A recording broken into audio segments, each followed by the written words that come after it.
구독, 알림 설정까지 부탁드립니다. 오늘도 우리 사는 이야기 찾아주셔서 감사합니다. 사연자분이 보내주신 이야기 시작해볼게요. 저에게는 누구보다 소중한 사람이 있습니다. 그 사람은 부모님이 돌아가시고 힘들어하는 저에게 따뜻한 밥 한 그릇과 함께 기꺼이 곁을 내어준 사람이었고, 제가 슬픔을 딛고 일어날 수 있도록 하염없이 기다려준 사람이었습니다. 제가 고등학생 무렵 저희 부모님은 갑자기 사고로 돌아가시게 되었고, 저는 하루아침에 고아가 되어버렸습니다. 그렇게 보내드리고 학교에 나갔는데 정말 살고 싶지가 않았어요. 그런데 그때 학생이었던 신랑이 저에게 학교 끝나고 갈 곳이 있다고 하면서 교문 앞에서 만나자고 했고, 그렇게 신랑이 데리고 간 곳은 당시 유행하던 피자집이었습니다. 그리고 그곳에서 신랑은 저에게 제일 큰 피자를 사줬어요. 그곳은 저희 부모님과 함께 종종 가던 피자 가게라서 저는 자연히 눈시울이 붉어졌고, 그런 상황을 다 알고 있는 그 친구는 피자가 먹고 싶으면 언제라도 내가 사주겠노라며 저에게 피자 한 판을 사줬습니다.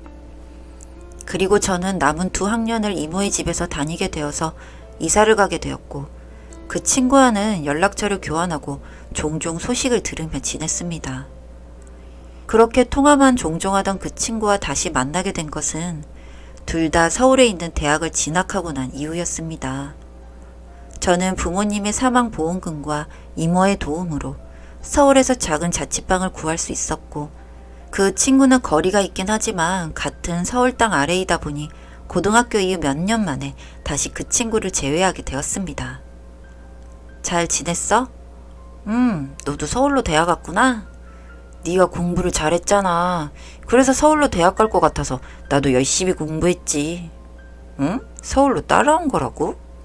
그래, 네가 너무 공부를 잘해서 내가 얼마나 힘들었는지 알아? 혹시라도 네가 서울로 진학한다고 했는데 내가 성적이 모자라서 못 따라가면 안 되니까 나도 너 따라가려고 열심히 공부했지. 그렇게 20살이 되던 해에 그 친구의 진심을 알게 되었습니다. 그 친구는 어린 나이에 부모님을 잃은 제가 항상 마음에 쓰였다고 하더군요. 그리고 공부를 잘하던 제가 혹시라도 그 여파로 인해 흔들리거나 망가질까봐 속으로 걱정도 많이 했다고 했습니다. 저에게 그 친구는 너무나도 고마운 친구였기 때문에 서울로 간 이후로는 일주일에 2-3번은 같이 저녁을 먹기도 하면서 급속도로 가까워지게 되었고, 22살이 되던 해 저희는 연애를 시작하게 되었습니다. 부모님이 돌아가시고 난 이후로 저는 공부를 해야 한다는 생각만을 하며 지내왔는데, 그 친구와 연애를 하게 되면서 가까운 근교로 여행도 다니게 되고, 다른 친구들과도 종종 함께 어울리며 제법 대학생 같은 생활을 보내고 있었습니다. 그렇게 연애를 한 지도 몇 년이 지나 저는 졸업을, 그 친구는 복학을 하게 되었어요. 다행히 운이 좋아 저는 서울에 있는 회사에 취직을 하게 되었고, 회사 근처에서 자취를 하고 있던 남자친구의 집에서 자주 지내다 보니 자연스럽게 동거를 하게 되었습니다. 저와 신랑은 타지 사람이다 보니 부모님과의 왕래가 적었고, 그래서 걸리지 않고 동거를 할 수 있었던 것 같아요.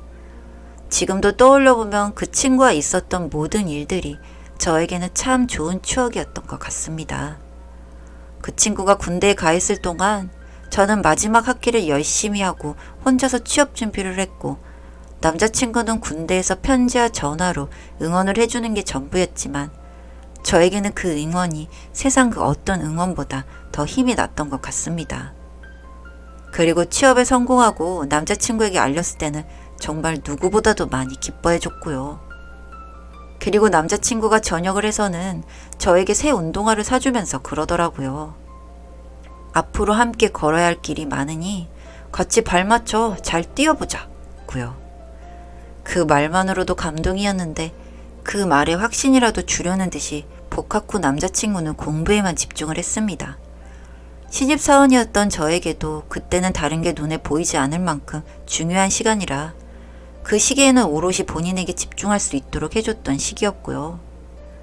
그런 노력 끝에 시간이 흘러 남자친구도 취업에 성공하게 되었고, 신랑은 취업에 성공하고 2달 후 작은 중고차를 장만했습니다. 저와 함께 이곳저곳 여행을 해보고 싶다고 하면서요. 제 인생에 있어서 아마 가장 행복했던 시간이 그 시기가 아니었을까 하는 생각을 합니다. 저희는 금요일 저녁이면 퇴근을 하고 만나서 곧장 여행을 갔습니다.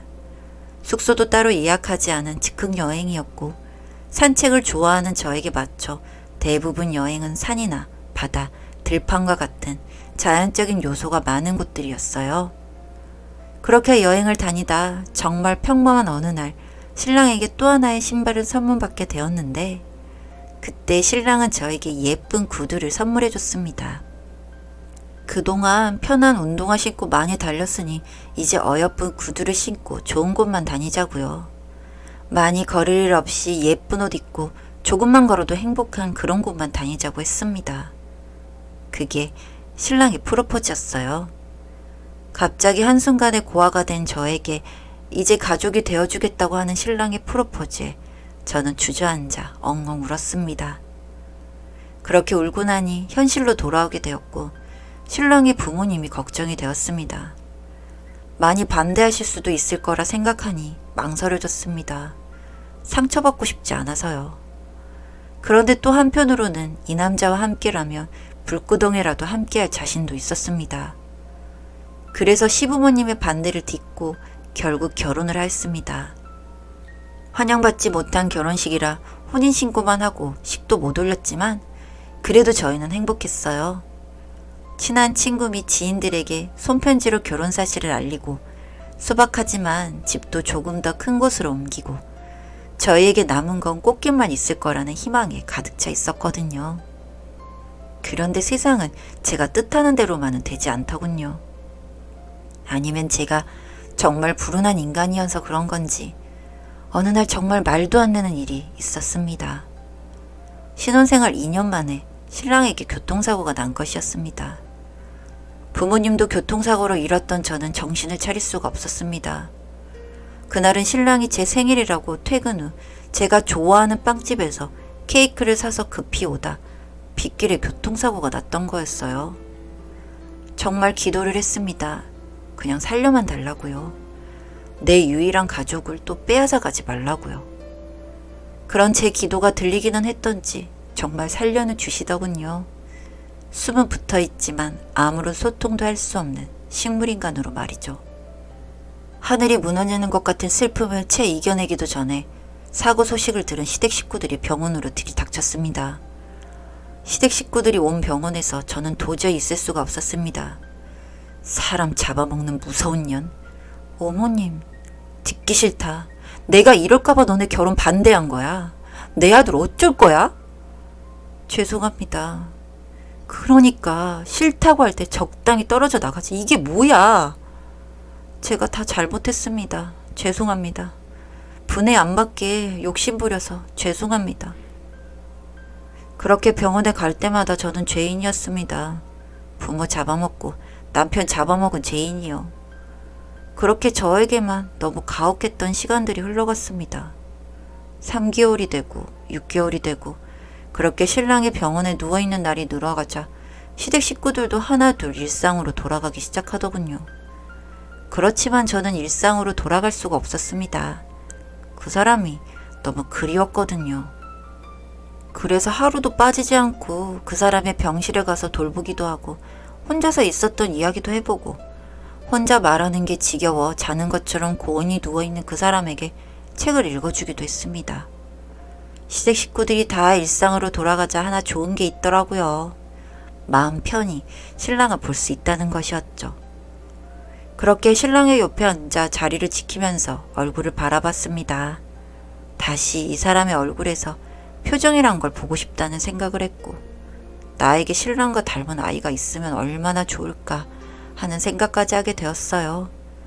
그리고 저는 그 순간 한 가지가 딱 떠올랐습니다. 그리고 그 길로 저는 병원으로 향했습니다. 남편과 저의 소망을 담아놓은 것이 생각이 났거든요. 남편의 정제 활동성이 떨어지는 상태이다 보니 임신이 힘들 수도 있다고 해서 병원에 다니고 있던 도중 자연적으로 노력해보다가 안 되면 의학의 힘을 빌려서라도 해보자며 신랑의 정자를 보관해 둘게 생각이 난 거였습니다. 저는 그렇게 계속해서 시도를 했습니다. 이것마저도 쉽게 되는 게 아니라 2번의 실패를 하게 되니 참 마음이 무너지더군요. 너무너무 간절하고 이게 안 되면 저도 죽어야지 생각하고 있던 차에 3번째 임신을 하게 되었습니다. 가슴이 터질 것 같았습니다. 저는 이제 신랑이 아이를 만날 수 있고 신랑에게도 아이를 보여줄 수 있게 되었으니까요. 그렇게 저는 신랑을 만나러 병원으로 갔습니다.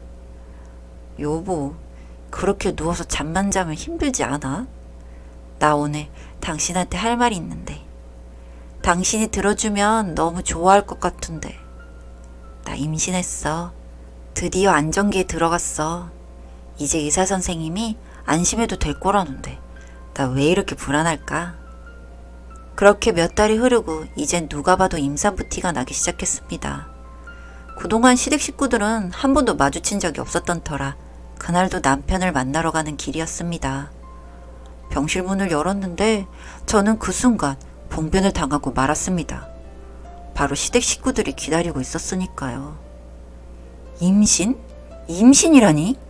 이 미친년이 병원에서 무슨 짓거리를 한 거야? 어머니, 그게 아니에요. 너 그거 우리 아들애 맞아? 그런 게 가능할 리 없잖아. 아파서 누워있는 애한테 네가 인간이긴 하니? 어머님, 제발 제 말 좀 들어보세요. 그렇게 난동은 간호사 선생님의 중재로 마무리가 되었고 분노에 어쩔 줄 몰라 하시는 시어머니에게 저는 그간의 이야기를 하게 되었습니다. 제 이야기를 끝까지 들으신 시어머니는 저에게 미친년이라며 혀를 차고 병실을 나가버리셨고 저는 그 자리에서 배를 끌어안고 한참을 울었습니다. 그 사건이 있고 나서부터는 신랑을 보러 병원에 가면 수군대는 말소리와 시선을 느껴야만 했습니다. 하지만 전 상관없었어요. 저에게는 지켜야 할 사람이 둘이나 되었으니까요.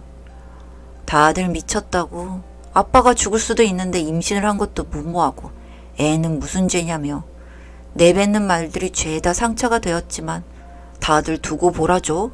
저는 다 지킬 자신 있었으니까요. 그렇게 시간이 지나 저는 드디어 아이를 출산하게 되었습니다. 너무너무 예쁜 신랑과 꼭 닮은 아기였어요. 다들 말리는데도 저는 바로 신랑에게 가서 아이를 소개했습니다. 왠지 신랑도 고맙다며 저에게 웃어주는 것 같았고 부디 저와 제 아이를 위해서라도 살아달라고 돌아와달라고 말했습니다.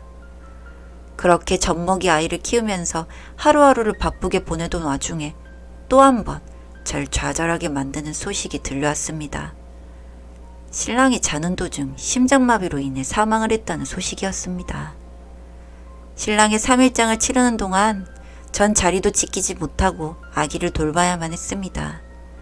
마음이 찢어지는 것 같았지만 신랑과 제 사이에 아기가 있으니 아마 신랑도 만나러 가지 못하는 절 이해해 줄 거라고 생각했습니다. 그러던 중 시어머님이 찾아오셨습니다. 기어코 애를 낳았니? 네. 소식은 들었지? 어차피 이렇게 될 일이었어. 너만 괜찮다면 우리 집으로 들어와라. 네?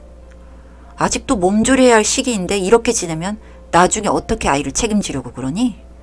이제 애한테는 네가 유일한 부모인데 이제 네 몸이 자산이다. 그러니 와서 몸조리라도 하고 가거라. 왠지 차가운 말투였지만 그 말에 따르고 싶었습니다. 왜냐면 그 말하는 시어머니의 손이 덜덜 떨리고 있었으니까요. 분명 많이 준비하고 내뱉었을 말이었을 테니까요. 그렇게 저는 아기를 데리고 시댁으로 들어가 신랑이 있던 방에서 생활하게 되었습니다. 나중에 시어머님이 그러시더라고요. 사고가 나서 아들이 식물인간이 되었다고 할 때 내가 각오한 것이 하나 있었다. 당장 죽고 싶은 마음뿐이었지만 적어도 내 자식 마지막은 내가 거둬야겠다 그 마음 하나로 하루하루를 버텼어. 내가 가버리면 내 아들은 어찌할까 싶어서. 그런데 어떻게 날 이리 죽지 못하게 만들었니? 내 아들의 자식이 세상에 숨쉬고 있다고 하니 염치 없게도 내가 살고 싶어지더구나. 그렇게 날 살린 너와 손주이니 부디 불편한 없게 편하게 지내라. 내가 눈 감기 전까지는 너와 아이를 위해 최선을 다하련다. 내 아들의 자리를 내가 채워줄게. 시어머니의 이 말씀에 얼마나 울었는지 모르겠습니다. 어머님이 저에게 다정하게 대해주시면 유난히도 신랑 생각이 많이 납니다. 그 사람도 저에겐 한없이 다정했으니까요. 그러다가 옆에서 방긋 웃는 아기를 보며 다짐합니다. 당신 없이도 당신 아이 정말 잘 키우겠다고요. 마음 약해지지 않을 거라고 말이죠. 나중에 우리 만나게 될 때 그동안 정말 잘해줬다고 꼭 칭찬받고 싶습니다. 제 이야기 들어주셔서 감사합니다. 사연은 여기까지였고요. 우리 사는 이야기 시청해주셔서 감사합니다.